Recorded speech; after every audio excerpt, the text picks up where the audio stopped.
दोस्तों ये कहानी पटना दिल्ली एक्सप्रेस ट्रेन की है। एक बेहद ही खूबसूरत विधवा महिला होती है जिसका पति नहीं होता है। पति का निधन जो है वो बहुत सालों पहले ही हो चुका होता है और उसे अभी तक कोई बच्चे भी नहीं हुए थे। बेचारी बहुत ही कम समय में वो महिला विधवा हो चुकी थी और जिसके वजह से उसके ऊपर दुखों का पहाड़ टूट पड़ा था। उसका साथ देने वाला कोई नहीं था। अब जो उसके सास ससुर थे उनका भी निधन जो है वो सालों पहले हो चुका होता है और सास ससुर के चले जाने के बाद वो और भी ज्यादा दुखी हो चुकी थी और वो अपना खर्चा चलाने के लिए लोगों के खेतों में मेहनत मजदूरी का काम किया करती थी और बहुत ही कम पैसे कमाया करती थी। लेकिन जो कुछ भी वो कमाती थी बस उसी में वो अपना गुजारा करती आ रही थी और वो अभी भी बहुत खूबसूरत और जवान थी और जो कोई भी उसे एक बार देख लेता तो फिर देखता ही रह जाया करता था। उस विधवा महिला का नाम जो है वो अंजलि होता है और वो मूल रूप से पटना के एक छोटे से गांव की रहने वाली होती है। और वो जो बेचारी महिला थी वो इतनी ज्यादा करीब थी कि दोस्तों उसके बारे में आपको मैं क्या बताऊं। पति के गुजर जाने के बाद वो अपने मायके तक नहीं जा पाई क्योंकि उसके मायके वाले भी गरीब ही होते हैं और जब कभी भी वो एक दो दिन के लिए अपने मायके जाया भी करती तो फिर उसके जो भाई और भाभी होते हैं दोस्तों, वो लोग वहां पर उसे चैन से रहने ही नहीं दे देते थे और उसे ताना देकर उसे वापस से ससुराल भगा ही दिया करते थे और जिसकी वजह से वो काफी दुखी रहा करती थी। और फिर क्या होता है कि एक दिन अचानक से वे बीमार पड़ जाती है और इतना ज्यादा बीमार पड़ जाती है कि फिर जो वो महिला थी उसके पास अपना इलाज तक करवाने के पैसे नहीं होते हैं और तभी वो सोचती है कि मैं क्या करूं, कैसे दवा लाऊं, क्योंकि उसकी मदद करने वाला भी कोई नहीं होता है। और फिर वो किसी तरह से खुद को संभालती है, खुद को ठीक करती है और फिर अपने गांव के सबसे बड़े जमींदार के घर पर जाती है और फिर वहां जाने के बाद उनसे वो कुछ पैसे की मदद मांगती है, जिसके बाद उस जमींदार को उसकी खूबसूरती पर नजर चली जाती है। और फिर क्या होता है कि जब वो उसकी खूबसूरती को देखता है तब वो अंजलि से कहता है कि देख अंजलि, मैं तो तुझे पैसा देने के लिए तैयार हूँ, लेकिन इसके बदले में मेरी भी एक शर्त होगी कि तुम मेरी बात मानने के लिए राजी होती हो कि नहीं, और तभी मैं तुम्हें पैसे दे पाऊंगा। और जिसके बाद दोस्तों जो अंजलि थी उसकी ये बात सुन करके कहीं ना कहीं काफी ज्यादा परेशान हो जाती है और फिर आखिरकार वो उस जमींदार से कहती है कि आपकी क्या शर्त है, मैं उसे मानने के लिए राजी हूँ। और जिसके बाद वो जमींदार जो है वो कहता है अंजलि से कि देखो तुम अभी बहुत ज्यादा खूबसूरत और जवान हो और इसीलिए मैं ये चाहता हूँ कि तुम एक बार मेरे साथ वक्त बिताओ और इसके बदले में मैं तुम्हें पैसे दे दूंगा। और इसके बाद दोस्तों जो अंजलि थी वो उसे कुछ कह ही नहीं पाती है क्योंकि वो भी काफी ज्यादा लाचार और मजबूर हो गई थी और फिर अपने मन में ये सोचती है कि अगर मैं अपना इलाज समय पर नहीं करा पाऊंगी तो मेरी जीवन लीला ही खत्म हो जाएगी, समाप्त हो जाएगी। तो फिर वो ऐसे ही मरना नहीं चाहती थी और वो यही सोचती है कि इसकी बात मान जाने में ही मेरी भलाई है। और फिर इसके बाद वो आखिरकार उस जमींदार की बात मान जाती है और फिर वो उस व्यक्ति से कहती है कि देखिए जमींदार साहब, मैं आपकी बात मानने के लिए बिल्कुल राजी हूँ, लेकिन इसके बदले में मेरी भी एक शर्त है। तो वो कहता है कि क्या शर्त है तुम्हारी, बताओ। तो उसके बाद वो कहती है कि आप अभी इस समय मुझे 5 से 10 हजार रुपए दे दीजिए, लेकिन जब मैं बिल्कुल अच्छी हो जाएंगे और फिर मैं अपने आप ही आपके पास ठीक होकर के चल करके आऊंगी, मैं फिलहाल आपके साथ कुछ नहीं कर पाऊंगी और बस इसीलिए इतने दिन तक आप मुझसे पैसे के लेन देन के लिए घर पर मत आना। और जिसके बाद वो जमींदार जो है वो अंजलि की बात मान जाता है और फिर उसे वो 10,000 रुपए भी दे देता है। और जिसके बाद दोस्तों जो ये अंजलि थी वो उस पैसों को लेकर के घर पर आती है और घर पर आने के बाद फिर वो अपना इलाज कराने के लिए एक बड़े से हॉस्पिटल में जाती है जहां पर वो अपना इलाज करवाती है और फिर वो लगभग 2 सप्ताह के बाद बिल्कुल ठीक हो जाती है। और उतने दिनों तक वो जो जमींदार था वो उसके घर पर पैसे मांगने के लिए भी नहीं आता है, लेकिन फिर जैसे ही उसे इस बात के बारे में पता चलता है कि अब जो वो महिला अंजलि है वो बिल्कुल ठीक हो चुकी है, तो फिर एक दिन वो आखिरकार उसके घर पर बातचीत करने के बारे में जाता है और फिर वहां जाने के बाद कहता है कि क्या तुम अपनी शर्त भूल चुकी हो, तुमने तो बोला था कि जब मैं ठीक हो जाऊंगी तो फिर मैं अपने आप ही आपके पास आ जाऊंगी, लेकिन तुम आई नहीं, अभी तक मैं तुम्हारा इंतजार ही करते रह गया। तुम्हें अब तो ठीक हुए भी 2-4 दिन का समय बीत चुका है, मुझे सब पता है, और ये है कि तुम अब तक मेरे घर पर क्यों नहीं आई, मैं यही सोच रहा था। और जिसके बाद जब अंजलि जमींदार की ये बात सुनती है तो समझ जाती है कि जमींदार जो है वो उसके पास क्यों आया है और तभी वो उससे कहती है कि ठीक है जमींदार साहब, जब मैंने आपसे इस बात का वादा किया है कि मैं आपके साथ एक बार वक्त बिताऊंगी तो मैं इसके लिए मना भी नहीं कर रही हूँ। आइए आप मेरे घर पर, इस समय वैसे भी मेरे घर पर कोई है नहीं, मैं भी तो अकेले ही रहती हूँ। और जिसके बाद वो जमींदार को लेकर के अपने घर के अंदर चली जाती है और फिर वहां ले जाने के बाद दोस्तों जो ये जमींदार होता है वो सुबह मतलब कि अंजलि के साथ मिलकर के अपना सारा कर्जा वसूल कर लेता है। और फिर जब वो उसके साथ वक्त बिता लेता है और फिर जब वो घर से बाहर निकालता है तभी वो अंजलि से कहता है कि देखो अंजलि, मैं ये मानता हूँ कि तुम बहुत खूबसूरत हो, अच्छी भी हो और तुमने मेरे कहने पर अपने वादे को भी निभाया, लेकिन इसका मतलब ये नहीं हुआ कि मैंने तुम्हारा कर्जा माफ कर दिया है। और जिसके बाद जब अंजलि जमींदार की ऐसी बातों को सुनती है तो वो काफी हैरान परेशान हो जाती है और फिर वो कहती है कि अरे जमींदार साहब, आपने ही तो मेरे सामने ही ये शर्त रखी थी कि मैं अगर आपके साथ एक बार वक्त गुजारती हूँ तो फिर आप मेरे पैसे के लिए मुझे माफ कर देंगे,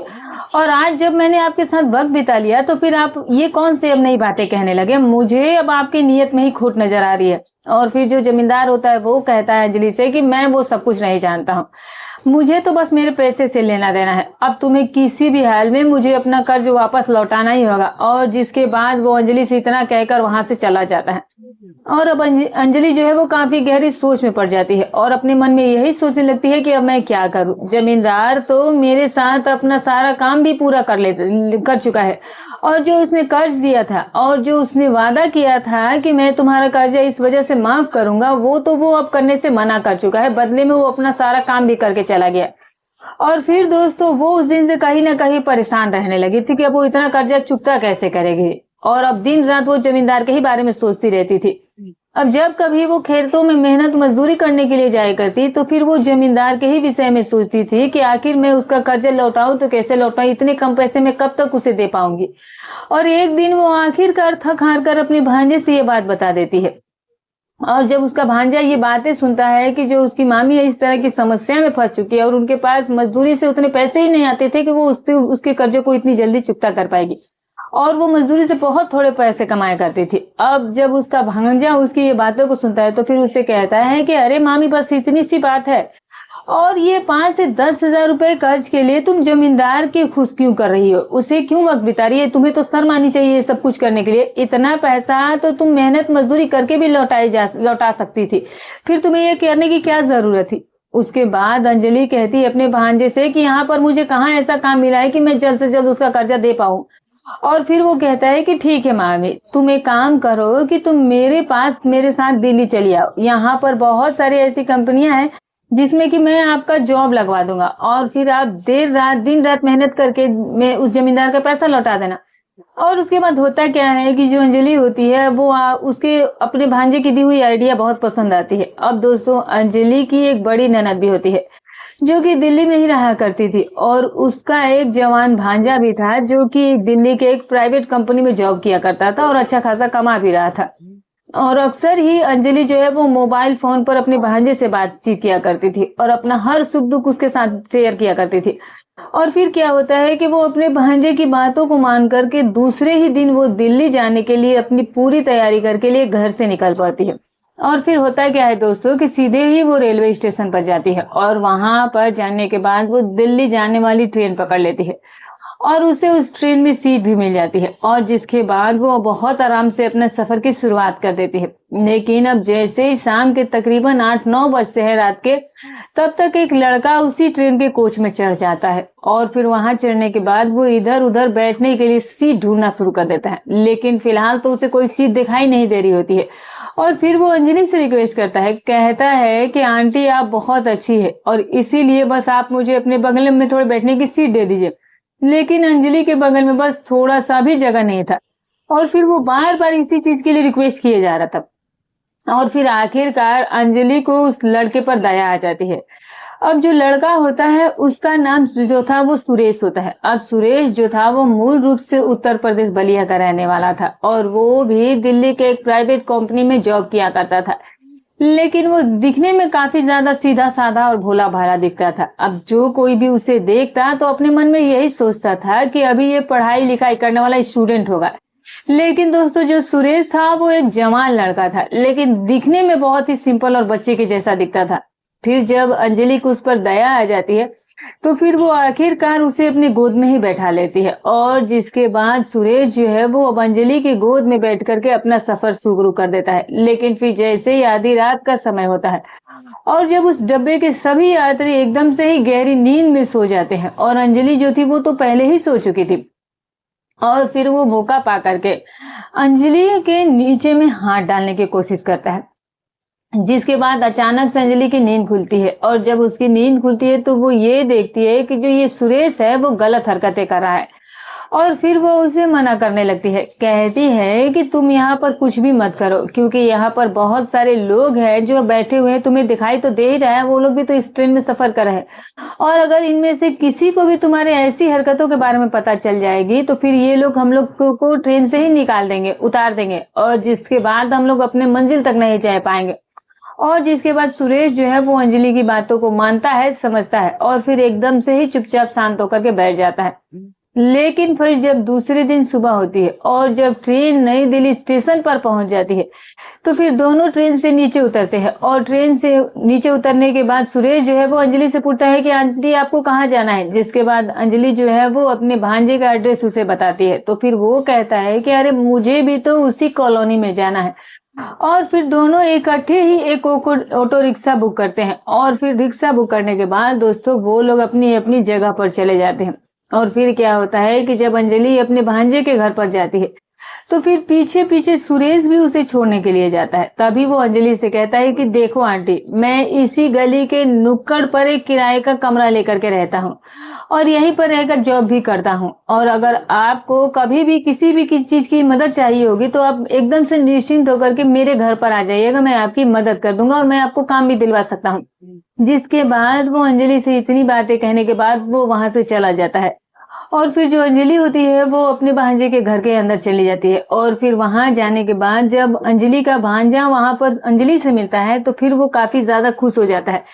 लेकिन जब उसकी ननद उसे अपने घर पर देखती है तो फिर वो मन ही मन कहीं ना कहीं नाराज हो जाती है। कहती है कि तुम मुझसे बगैर पूछे इसे घर पर क्यों बुला लिए हो, ये तो एक आफत बन करके हमारे इस घर पर आ गई, तुमने इसे क्यों बुलाया, ये तो जीते जी मेरे भाई को खा गई और अब यहाँ पर ये किसे खाने के लिए आ गई है। जिसके बाद क्या होता है कि अंजलि उसकी ये बातें सुन लेती है और फिर उसकी ये बातें सुन करके वो कहीं ना कहीं बहुत दुखी हो जाती है और फिर वो अपने भांजे से कहती है कि मुझे यहाँ पर नहीं रहना है, मैं आने के लिए तो यहाँ पर आ चुकी हूँ लेकिन मुझे यहाँ आने के बाद ये पता चला है कि मेरी जो ननद है वो मेरे लिए थोड़ी सी भी उसके दिल में हमदर्दी नहीं है और इसीलिए मैं यहाँ पर एक पल भी नहीं रुक सकती हूँ, मैं अभी इसी वक्त यहाँ से जाना चाहती हूँ। हालांकि जो उसका भांजा होता है वो उसे रोकने की कोशिश कर रहा था, वो उसे समझाने की भी कोशिश करता है, लेकिन वो महिला जो उसकी ननद होती है उसने ऐसे ऐसे कटु शब्द उसको सुना दिए थे कि अब उसका दिल वहां पर बिल्कुल भी रहने का नहीं कर रहा था। बस वो किसी भी हाल में उस घर को छोड़ करके वापस से लौट जाना चाहती थी, लेकिन वो ये जानती थी कि अगर वो वापस लौटी है तो फिर उसके कर्जा वो जमींदार का कैसे चुकता कर पाएगी,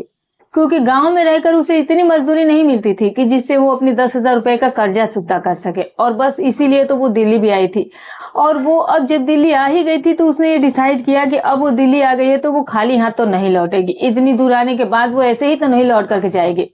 और इसीलिए वो अपने भांजे से बस इतना ही कह रही थी कि मैं यहाँ एक क्षण भी तुम्हारे घर पर नहीं रुकूंगी। और फिर वो इतनी बातें करके सीधे ही सुरेश के घर पर कमरे पर जाती है और फिर जब वहां पर जाती है तो सुरेश जो है वो अंजलि को अपने घर पर देख करके काफी ज्यादा खुश भी हो जाता है और फिर वो अंजलि की खातिरदारी में लग जाता है। उसके बाद क्या होता है कि अंजलि जो है वो अब उसके साथ रहने लगती है और जब उसे सुरेश के साथ रहते हुए लगभग 3-4 दिन का वक्त बीत जाता है तो फिर एक दिन वो सुरेश से कहती है कि सुरेश, मैं यहाँ दिल्ली जो है वो जॉब करने के लिए आई थी, मेरे भांजे ने मुझे यहाँ पर फोन करके बुलाया था, लेकिन यहाँ पर आने के बाद मुझे ये बात पता चली है कि ये जो मेरा भांजा है वो तो मेरे भी किसी काम की नहीं निकला है और अब मुझे दिल्ली बुला करके वो अपना पल्ला झाड़ चुका है मुझसे। मैं यहाँ पर क्या करूँ, मुझे तो कुछ समझ ही नहीं आ रहा, मेरी तो कोई जान पहचान भी नहीं है यहाँ पर, मैं कहाँ जाऊँ, क्या करूँ। बस तुमसे एक ही रिक्वेस्ट है कि तुम ही मुझे एक जॉब दिला दो, मैं यहीं पर रह करके काम करना चाहती हूँ। जिसके बाद सुरेश को अब अंजलि पर दया आ जाती है और फिर वो अंजलि से कहता है कि आंटी अब बिल्कुल भी फिक्र मत कीजिए, मैं हूं ना, दिल्ली में मेरी बहुत ज्यादा जान पहचान है और मैं कल के कल ही आपके जॉब के बारे में उनसे बातचीत करता हूँ और तुम्हें जल्द से जल्द जॉब भी दिला दूंगा। और जिसके बाद दोस्तों उसके तीसरे दिन जब सुरेश अपनी कंपनी में काम करने लिए जाता है तो फिर वो अपने सुपरवाइजर और फोरमैन से अपनी अंजलि की जॉब के लिए बात करता है, जिसके बाद वो लोग मान जाते हैं, कहते हैं कि ठीक है, फिर उस महिला को कल तुम उसे अपने साथ लेकर के यहीं पर आ जाना। और फिर जब शाम होती है और जब सुरेश की कंपनी की छुट्टी हो जाती है तो फिर वो सीधे वापस से कमरे पर लौट कर आता है और आने के बाद वो बताता है अंजलि को कि मैंने तुम्हारी जॉब के बारे में ऑफिस में बात कर ली है। और जिसके बाद जब अंजलि सुरेश की ऐसी बातों को सुनती है तो वो बहुत ज्यादा खुश हो जाती है और फिर क्या होता है कि वो उसे गले लगा करके आंसू बहाने लगती है। और जब सुरेश अंजलि को ऐसे भावुक होते हुए देखता है तो कहीं ना कहीं वो भी काफी ज्यादा इमोशनल हो जाता है और फिर वो अंजलि से चुप कराता है, उसे कहता है कि देखो अंजलि, जो होना था वो तो अब हो चुका है, लेकिन अब बस तुम मुझ पर विश्वास करो और यहाँ पर बिल्कुल निश्चिंत होकर के रहो और तुम मेरे साथ रोज तुम मेरे ही साथ ड्यूटी करने चलना होगा। और अब जब छुट्टी होगी तो हम दोनों वापस से साथ में कमरे पर भी आ जाएंगे और अपना खाना पीना बना करके आराम से रहेंगे, कोई टेंशन की बात नहीं है, इसमें किसी तरह की कोई दिक्कत की बात नहीं है। अब तुम्हारा जब तक दिल करे तुम मेरे साथ तब तक रह सकती हो। और फिर दोस्तों उस दिन के बाद से जो अंजलि थी वो सुरेश के साथ रह करके अपना जॉब करने लगती है। और फिर जब शाम को उनकी कंपनी की छुट्टियां होया करती थी तो फिर दोनों साथ में ही कमरे पर आते थे और फिर आने के बाद अपना खाना पीना बनाते और खा पी करके सो जाया करते थे। लेकिन दोस्तों एक रात क्या होता है कि जब वो दोनों अपना रात का खाना पीना खा करके सोने के लिए जाते हैं तो अचानक से क्या होता है कि अंजलि का मन बन जाता है और फिर वो अपना बिस्तरा लेकर के सीधे ही सुरेश के बगल में जा करके लेट जाती है और फिर वहां लेटने के बाद वो अपना एक पैर जो है वो सुरेश के पैर पर रख देती है, जिसके बाद सुरेश समझ जाता है कि आज अंजलि का जो है वो मन बन चुका है और फिर वो उसकी ओर देखने लगता है और अंजलि भी सुरेश की तरफ देखते ही रह जाती है और फिर दोनों को देखते ही देखते दोनों एक हो जाते हैं और फिर पूरी रात वो लोग जो है वो एक दूसरे के साथ वक्त बिताते हैं। और फिर सुबह होने के बाद वो लोग अपना नहाते धोते हैं, फ्रेश होते हैं और ब्रेकफास्ट बना करके वापस से कंपनी में जॉब करने के लिए चले जाते हैं। लेकिन दोस्तों उस रात के इस घटना के बाद से अब अंजलि को कहीं ना कहीं सुरेश अच्छा लगने लगा था। अब जब भी रात होती थी और वो दोनों जब अपनी रात का खाना पीना खा लेते थे तो फिर दोनों एक ही जगह अपना बिस्तरा लगा के लेट जाया करते थे और जब भी उन दोनों में से किसी का मन बनता था तो फिर दोस्तों दोनों जो थे वो अपना मिलकर के अपने अरमानों को पूरा कर लेते थे। अब इसी तरीके से धीरे धीरे कहीं ना कहीं अंजलि को सुरेश के साथ रहते हुए लगभग 3 महीने का समय बीत चुका था और फिर क्या होता है कि एक दिन अचानक से जो अंजलि होती है उसका पैर भारी हो जाता है और जिसके बाद ये बात जो है वो सुरेश को बताती है तो सुरेश कहता है कि अरे अंजलि, ये तो बहुत ही खुशी की बात है, तुम इतना घबरा क्यों रही हो, और वैसे भी ये हम दोनों की प्यार की निशानी है और इसीलिए तुम्हें अब जॉब करने के लिए कंपनी भी नहीं जाना है, अब तुम घर पर ही रह करके आराम करो, अपना खाना पीना बनाओ और यही अपना ख्याल रखना और अब सिर्फ मैं कमाऊंगा और मैं अपने पहले प्यार की निशानी को यूं ही मेहनत करने नहीं देना चाहता हूँ। और जिसके बाद दोस्तों जो अंजलि है सुरेश की ये बात सुन करके समझ जाती है कि अब जो सुरेश है वो उसे अपनी पत्नी की तरह प्यार करने लगा है, पत्नी मान चुका है। और फिर जब 9 महीने का समय पूरा हो जाता है तो फिर एक दिन अंजलि जो है वो एक बहुत सुंदर बेटे को जन्म देती है और फिर उसके बाद अंजलि जो है वो सुरेश को अपनी निजी जिंदगी की सारी सच्चाई बता देती है। कहती है कि जब तुम कंपनी चले जाते हो तो फिर जो भी आस पड़ोस के लोग हैं वो लोग मुझे ताना मारते हैं, कहते हैं कि बिन ब्याही माँ कैसे बन गई, तुम्हारी सुरेश के साथ कैसा रिश्ता है, तुम दोनों एक कमरे में पति पत्नी की तरह क्यों रहते हो, कैसे रह लेते हो, तुम्हारे मांग में तो सिंदूर तक नहीं है। और जिसके बाद जब सुरेश अंजलि की ऐसी ऐसी बातों को सुनता है तो फिर वो अंजलि को हिम्मत देता है, कहता है कि अंजलि तुम बिल्कुल भी टेंशन मत लो, बस कल आने का इंतजार करो। और फिर क्या होता है कि ठीक उसके दूसरे ही दिन वो अंजलि को दिल्ली के एक बहुत ही बड़ा मंदिर में लेकर जाता है और फिर वहां ले जाने के बाद वो भगवान को साक्षी मान करके उसकी मांग को सिंदूर से भर करके उसे अपनी पत्नी का दर्जा दे देता है। और जब अंजलि उसकी पत्नी बन जाती है तो फिर वो अंजलि को अपने साथ लेकर के वापस से कमरे पर आता है और जब आस पड़ोस को लोग देखते हैं कि अब अंजलि और जो सुरेश हैं वो दोनों पति पत्नी बन चुके हैं तो फिर उस दिन से वो लोग जो है वो अंजलि को अब ताना मारना भी छोड़ चुके होते हैं और फिर उस दिन से जो अंजलि होती है और जो सुरेश हैं वो दोनों एक पति पत्नी की तरह रहने लगते हैं और अपने बच्चे की परवरिश भी मिलकर के कर रहे थे और आज भी कर रहे थे। तो दोस्तों ये थी आज की हमारी कहानी, आपको कैसी लगी कमेंट करके जरूर बताइएगा। तो दोस्तों हमारी कहानी सुनाने का उद्देश्य किसी की भावनाओं को ठेस पहुंचाना नहीं है, ना ही किसी के दिल को आहत करना है, बस केवल आपको सतर्क करना है, आपको जागरूक करना है। तो फिर मिलूंगी कल एक और नई घटनाक्रम के साथ, तब तक अपना और अपने परिवार का ख्याल रखें।